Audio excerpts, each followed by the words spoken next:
বাংলাদেশ জাতিসংঘের গুরুত্বপূর্ণ অংশীদার বলে পররাষ্ট্রমন্ত্রী ডক্টর হাসান মাহমুদকে জানিয়েছেন জাতিসংঘের মহাসচিব অ্যান্তোনিও গুতেরেস। নিউ ইয়র্কে স্থানীয় সময় বৃহস্পতিবার বিকেলে জাতিসংঘ সদর দপ্তরে পররাষ্ট্রমন্ত্রীর সাথে সাক্ষাৎকালে এ কথা বলেন অ্যান্তোনিও গুতেরেস।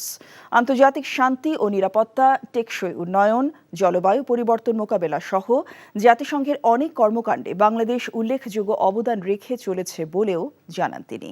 রোহিঙ্গাদের আশ্রয় দেওয়ায় কৃতজ্ঞতা জানান জাতিসংঘ মহাসচিব। এ সময় নিম্ন আয়ের দেশ থেকে বাংলাদেশের উত্তরণে চ্যালেঞ্জ মোকাবেলায় জাতিসংঘের সহযোগিতা কামনা করেন পররাষ্ট্রমন্ত্রী।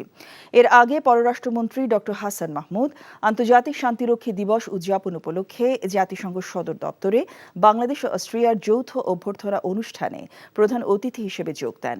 একই দিন বিকেলে জাতিসংঘ সদর দপ্তরে ওআইসি সম্মেলন কক্ষে ডক্টর হাসান মাহমুদ নিউ ইয়র্কে ওআইসিভুক্ত দেশগুলোর রাষ্ট্রদূতদেরকে দেশে অবস্থানরত রোহিঙ্গাদের পরিস্থিতি সম্পর্কে অবহিত করেন।